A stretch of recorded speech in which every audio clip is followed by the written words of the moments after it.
Welcome to Real Paranormal Activity, the network. Entertainment you'll enjoy.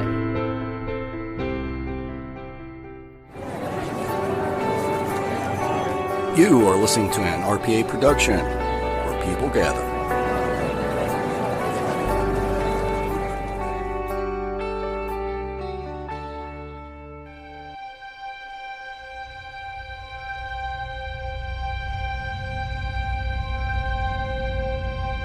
LaFosse Corporation, LLC.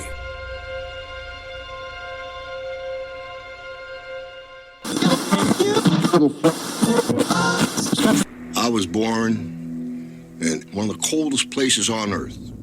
It's called Saskatoon, Saskatchewan. I was a surprise child. And there wasn't a lot of money, and there wasn't a lot of patience.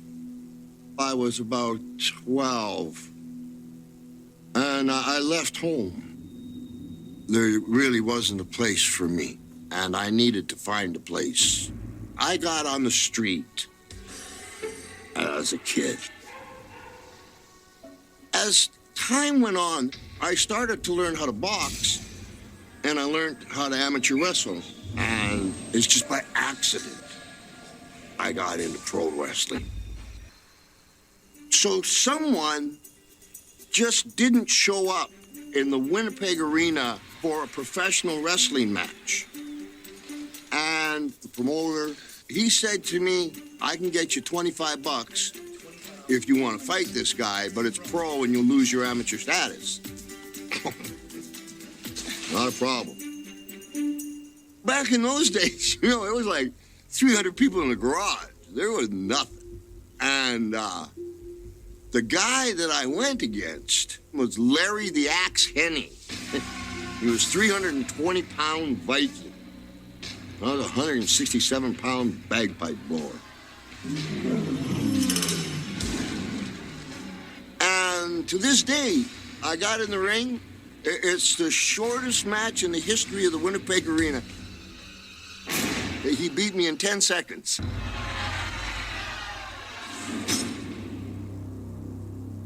When I got back to the dressing room, I thought the promoter was going to cheat me out of my $25. And he come in and he says, "Kid, you did great. How'd you like to go to Kansas City?" I never stopped pro wrestling from that day. This is very important to what I'm going to tell you. You see, I didn't have a family. I was desperate for a family. Holy cow. That void got filled with the profession of wrestling.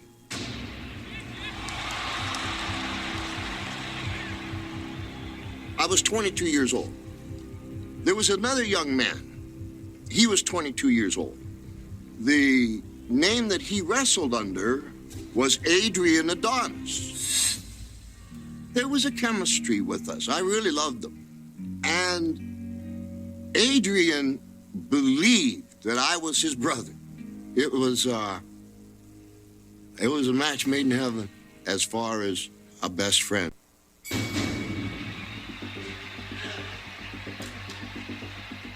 I gotta bring you up to 1984. The WWF used to do 3 weeks of television in Poughkeepsie, New York. It was 3 weeks of hell. You had 50, 60 of the top best in the world pro wrestling. Some of the best fights. It was nuts. It was nuts. I was a bad guy wrestler. That particular time in my life was extremely hard. My daughter had just been born.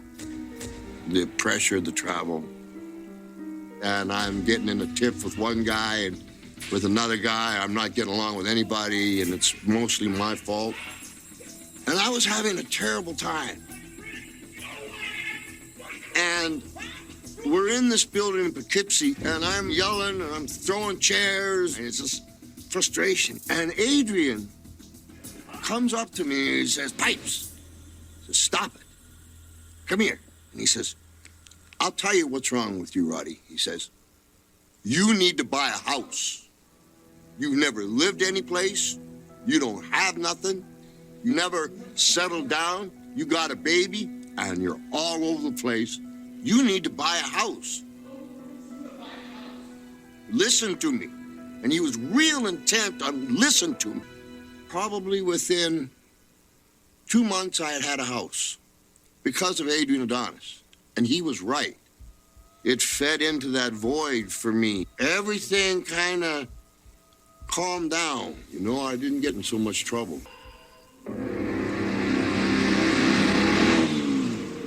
Sometime later, Adrian Adonis was in Newfoundland, driving back from an event with 3 other wrestlers in the car. And in Newfoundland, it's just very high, rockish roads, and they don't know if it was a moose or something, and, you know, tried to avoid, and boom, they went over. And all of them died. Everybody died. Times got ugly after that. I wasn't home. The industry was very difficult. I'd be on the road X number of days. At nighttime, when I wasn't there, stuff would start to happen. One night, my one daughter, Ariel, she woke up and she'd say that a man was looking at her.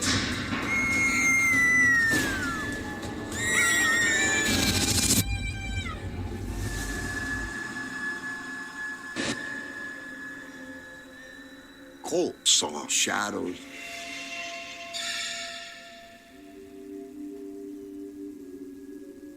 And he would hear things, and he was like the little protector of the house, but he was so scared.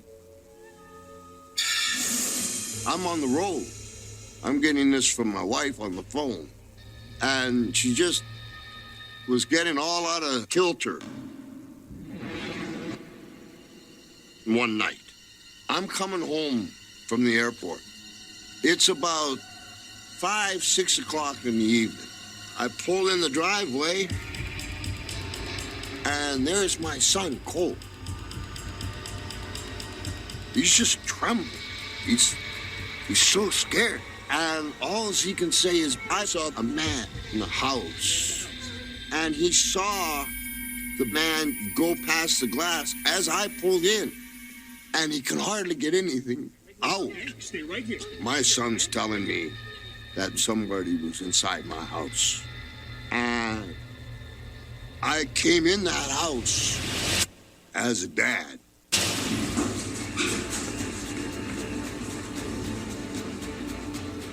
And I can see the door of the lodge open about this much. I came there to take care of this matter.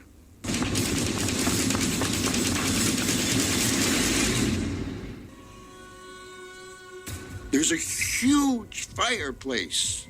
2 logs had come down, and the carpet in front of the fireplace was on fire. My house was burning down. I took care of the fire, and I look up, and there was a man. I'm thinking to myself, what's going on here? Just all of a sudden, it's like a reveal. It was Adrian Adonis. It's Adrian. Adrian looks at me, not screaming at me, he says, "Hey, Rod." Hey, Rod, take care of your house, damn it.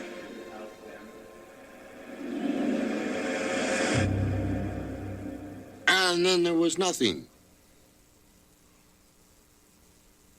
But then I just stood there for a long time. I didn't want to leave. I didn't want to leave the fireplace. I stayed there for the longest time. And I never seen him before that, nor since. When I walked in there, Adrian Adonis was there. And that's a fact. and that damn carpet was burning too, that house would have been burning down. There's no doubt in my mind that my brother was just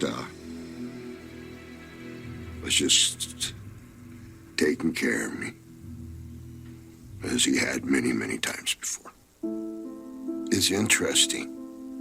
The waking up of Ariel, the shadows that Colt saw, and they were always when I wasn't there. I do believe that Adrian was just watching over my family. And you can say whatever you want to, you know. But Adrian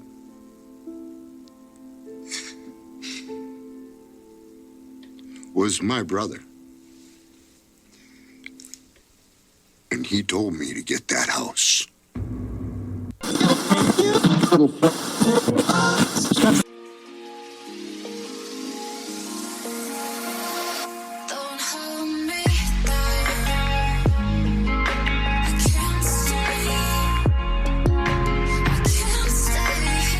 Howdy guys, this is Montana Jordan, occult specialist, paranormal and parapsychological researcher, and independent consultant.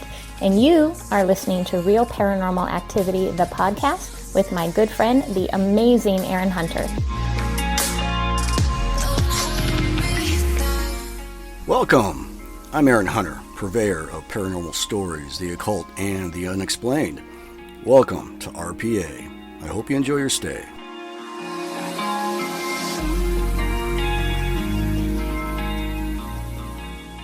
Hey guys, Aaron here, and it is Monday, January 15th, 2024, episode 312. How's everyone out there around the world doing? And man, as always, glad to be back in the hot seat. And it is cold over here. Jeez. I think with the wind chill last night, they got down to negative 35. Yeah, it's cold over here in the States. You got to start your car, make sure it cranks, keep it a little bit warm in the middle of the night, right? And then crank it in the morning, warm it up, that sort of thing. Yeah, it's cold. And we got so much snow. Jeez, so much snow. Looks like winter came all at one time. You know, Arctic blast along with whatever. Inches upon inches of snow. Wow. But we'll live. And so with that, what else we got here? As far as announcements are concerned. Tomorrow, Tuesday, Aaron's Horror Show, there will not be a new episode. Looks like his whole family is sick. Yeah, he wasn't in last week, and this week, hopefully they get better. This Wednesday, there will be a new episode of Terry's Mysterious Moments with Mr. Terry from Texas. And, of course, this Friday, as usual, short films and the video of my paranormal experience. Yeah, last week we didn't release an episode of that, but this week we do have a new episode for you, so look for that. And so, let's get into the fires, guys. Yeah, we're going to do more listener stories yet again. And you guys know what that means. Come on, say it with me. Say it with me. To the story then. Follow me right this way. No pushing, no shoving. And the fires are going nice and toasty over here. Thank God. You guys know the deal. Grab a beanbag over there in the corner. Find an empty spot on the floor. And as you guys are doing that, get behind my desk here. Okay. And I printed off Britt's packet. If you're listening, Britt, thank you very much. Let's see what stories she picked out for us today. Okay. It looks like we got 2 medium ones and a long one. All right. Let me take a sip of my green tea real quick. Mm-hmm. Oh, man. So good when it hits the lips. All right, the first one. This one is by Lamb, and it's titled, Something in the Closet. Okay, Lamb, let's see what you got, man. So, this happened when I was around 7 years old. It was me, my brother, and sister. We all lived in Indiana at the time. I'm not sure exactly what town it was, but we lived out in the country in the middle of nowhere. We lived with an old lady. I'm not sure who she really was. She was a friend of my dad's, I guess. Well, anyways, one night, me, my brother, and sister were in bed. We all had to share the same room and the same bed as well. I'm the oldest, by the way. My brother was 6 and my sister was 4 at the time. So, while we were in bed, I decided it was fun to try and scare my brother and sister by telling them scary stories. And they got upset and went and told a lady we lived with. She was in the living room watching TV at the time. So, when they went and told her, she had me sleep separate in her daughter's room. Her daughter was staying the night at a friend's that night. I think it was Friday night when this happened. I can't really remember exactly, but I know it was a weekend. When she had me sleep in her daughter's room, it was pitch black. The only light in that room was from the moon, and the moonlight was only on my bed. That was it. Now, at the time, I wasn't afraid of the dark, so I wasn't thinking about monsters under my bed or anything. When I was laying there, I was starting to fall asleep when I heard what sounded like something tapping against a glass jar in the closet, or something glass. After that, I was wide awake, and I thought, well, it's probably my imagination. I tried to go back to sleep, and then all of a sudden, I heard a man in the closet trying to whisper to me, but loud enough for me to hear it. Now, there were no men that lived there. At the time, my brother was the only male that lived there, and obviously he was 6, so he didn't sound like a man. My father was up in Michigan at the time working. The man in the closet said, "Hey you, come here." I don't know if I was brave or stupid, but I got up in the pitch black and went to look in the closet, and didn't see anything. So then I decided to turn on the light and looked again, and nothing was in there. I looked everywhere after that, under the bed, etc., etc. I didn't find anybody. I was extremely freaked out by this. So I went in the living room and told the lady we lived with that there was a man in the closet. And of course, she didn't believe me. At that point, I started crying and was freaking out and kept telling her that I wasn't going in there and that I heard someone in the closet. After a few minutes, she finally told me that I could sleep in the same room my brother and sister was in. Ever since then, I've been afraid of the dark, and I'm 30 now. My fear of the dark has gotten better, but I do still get scared sometimes. Thank you for reading. And that's from Lamb. Thank you very much for sharing. I loved it. This is what I call a fun story. What I think, I try to debunk things all the time, but even to this day, it must have been really scary for you because, you're 30 now and it stuck with you. So it was probably pretty real to you. But, like you said in the story, you're starting to fall asleep. You're probably pretty drowsy. And, things can, in a child's mind, you're young. You can hear things or even see things sometimes. That's what I think happened. So, you didn't mention that, you lived there. So anything happened after that? Or is that the first time? It sounds like this is the first time. So, yeah, I don't know. It could be.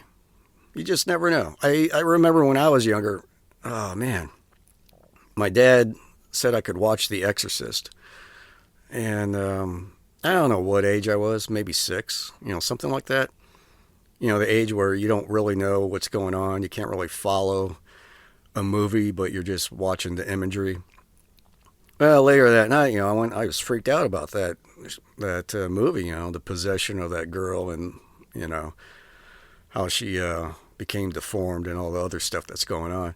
I remember I was going to sleep that night, obviously in my bedroom, and, the lights, I always sleep with the lights off. I was never afraid of the dark. But later on that evening, my imagination went wild. I kept on seeing that little girl's deformed face floating around in the room. So, stuff like that can happen. Yeah, Lamb, thank you again for sharing. It's a fun story. All right, what's next? What do we got? This one is by JD and is titled Warning Signs. Okay, JD, see what you got, man. I was born in Washington, D.C., and lived in an old home in a neighborhood near an area called Mount Pleasant. My parents were renting the basement to a couple who recently came to this country and their 3 small girls. I was a small child, so I'm remembering this story as it was told by my mother and sister, both now deceased. The story I'm about to tell you happened in 1961. One day, the father was supposed to be watching the 3 girls while the mother was at work, and left them unattended while he ran an errand. The eldest girl started a fire, and both the basement and part of the first floor became engulfed in flames. Unfortunately, the 3 girls were killed, and the house sustained enough damage to force my family out until repairs could be made. My parents were working when the fire broke out, and my sister and brother were at the movies. I was being taken care of by my godmother. The house was ultimately repaired, and we moved back in, living there another 3 years before my parents sold it and moved to the suburbs. Years later, I remember my mother telling us a story about the weird occurrences that went on just days prior to the fire. She said that for 3 straight nights before the fire, there was knocking on our front door during the evening. The weird part was that the screen door was locked, so it would have been impossible for someone to knock on the door itself. My mother and sister also claimed that they remember something knocking on their bedroom doors at night, again for 3 days before the fire. My mother was a very religious woman from Mexico and firmly believed in the paranormal, as did my sister. When I was 4, right before we moved out of the house, my sister, brother, a family friend, and myself were home one night when scraping noises could be heard coming from downstairs. It sounded like the furniture was being pushed around on the concrete floor.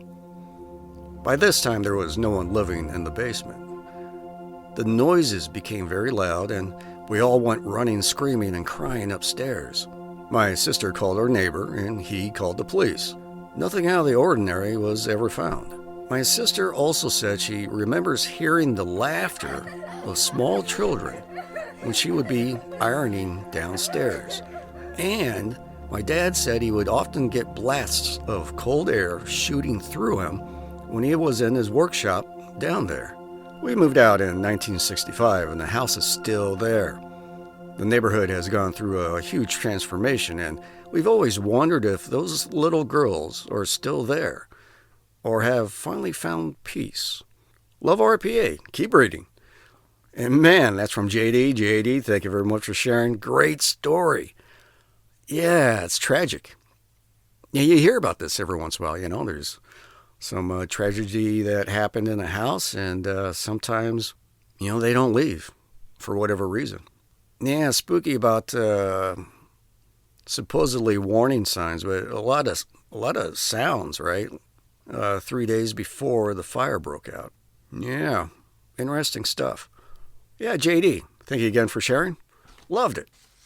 Were those sounds warning signs or not? Who knows? Coincidence? Who knows? Yeah, it sounds like it was pretty peaceful around there until, 3 days beforehand, obviously a deadly fire broke out. All right, what's next? What do we got?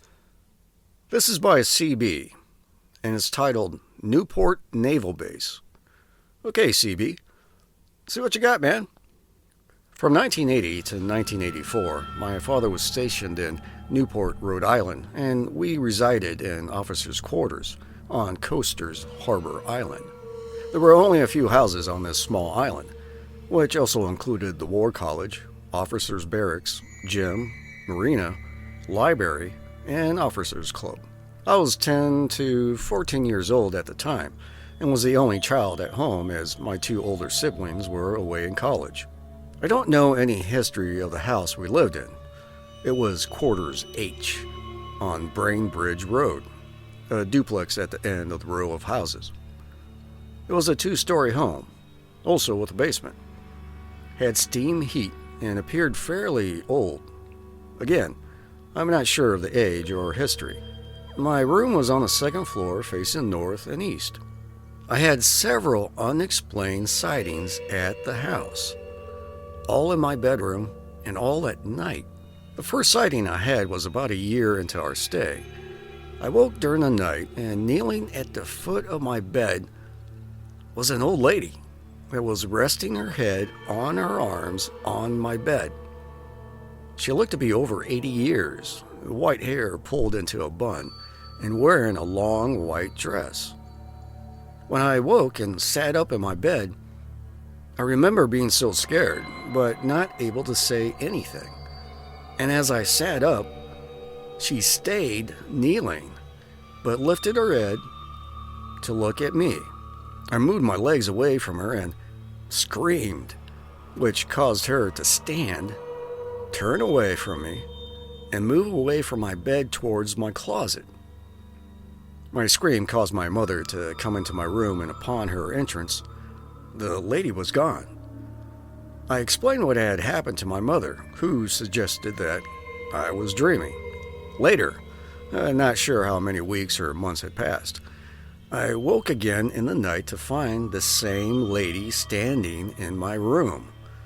She was positioned on the far side of my room, again, near my closet, but looking over at me as I laid in my bed. I sat up in bed and looked at her, trying to figure out if I was dreaming or not. She looked exactly the same, old, white hair pulled back, and wearing a flowing white dress, something from the 1800s. She didn't move or sway, but rather stood there, looking at me. One thing has stuck with me all these years was that one of her hands was holding a white cloth. I didn't see it in the previous encounter, but this time it was very noticeable. As before, I screamed, and again, my mother came into my room to comfort me. I don't recall what happened to the lady after I screamed. I just know that she was gone when my mother entered. The next morning, my mother asked me to explain what I had seen, and I shared the aforementioned. I also connected the lady to the first encounter. My mother did not react either way, but stood her ground that I was dreaming. The strangest situation happened one night in 1982. It was a school night, and my parents had put me to bed, I assume around 8:30 p.m. I was a huge Los Angeles Lakers fan, and they were playing the Philadelphia 76ers in the NBA championship. Missing it by going to bed at that time. I had a radio in my room, so after my parents left the room, I would turn it on very low and listen to the game. That night, my father caught me listening to the game and directed me to turn it off and go to sleep. The second time, my mother, who was the disciplinarian, came to the room and threatened me with restriction if I didn't turn it off and go to bed. Being a 12-year-old and a significant fan of the Lakers, I took the risk again, turned it on. This time, for whatever reason, the station was all static. I hadn't had that problem all night and don't recall ever not being able to tune into the channel. But regardless what I did with the antenna or turning the dial, I couldn't get a signal to listen to the game. I recall having a restless night of sleep, waiting to find out the next morning who won the game. I had several more encounters after these, all in my room and all at night. In these, the lady was always kneeling at the foot of my bed, but I never saw her rise or move again. She just seemed to be overlooking me, as if I was ill or injured. I mentioned this to my parents recently, and my mother does recall these incidents, but nothing of detail. She mentioned as well hearing noises from time to time when she was home alone. She thought that someone was walking around upstairs, but wrote it off to the sounds of the radiators or creaking of an old house. I have tried to find out if any other occupiers of Quarters H on Coasters Harbor Island ever experienced what I had, but the military was of little help. I was able to visit the base and went by the house to speak with the current tenants to ask if they had any experiences. But unfortunately, the house was vacant and I couldn't validate my experiences. I have read some experiences of the old Naval Hospital and the War College, but nothing else.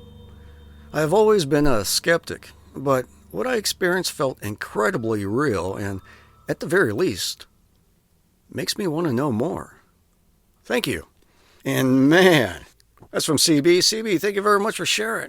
Great story. Yeah, this is somewhat unique to me because I think this is the first time I've ever read about how someone actually sees an apparition for a long period of time, it seems like. Normally, they get a glimpse of it walking by a doorway or walking through the living room, and then it just slowly dissipates, very quickly. But what you're describing here, this old lady is kneeling by your bed with her head in her arms on your bed. It actually gets up and walks away on the first time, going to the closet. Yeah, I don't know what to think. Yeah, it must have been very creepy. Well, your mom heard some sounds while she's home alone during the day, but, again, like she said, it could be just about anything, old house. And yeah, it's too bad you couldn't speak with any tenants that was living there. Yeah, that would have been interesting. Well, who knows, CB? But thank you very much for sharing. Interesting story. Okay, and well, that's it, guys. That is all the stories that Britta has picked out. And as always, we're flattered that you come and visit us over here at the RPA Network, and I'm hoping you're continuing to find something you like, right? And you can always go to realparanormalactivity.com and watch and listen there, or use the free RPA app. If you don't have the app, just go to your app store and do a search for Real Paranormal Activity, the podcast /network, and download it for free. Stream anytime, anywhere. Or go anywhere else you find your podcasts, such as Pandora, iHeart Radio, Spotify, etc., etc. And if you want to support the RPA Network, you can become a premium member. It's only $3.99 a month. Cancel anytime, get 1 month. Hey, that'll help us out. And what you get is all the previous RPA Monday episodes, listener stories, bonus episodes, interviews, and also audiobooks of folklore from cultures from around the world. $3.99. Go to realparanormalactivity.com. Big old button there that says Get Premium Access and set up your account today. And with that, I am calling it. The show's been produced by myself and Britt, and also made possible by LaFosse Corporation. And man, we love you. Oh yeah, we do. As always, thank you, and good night.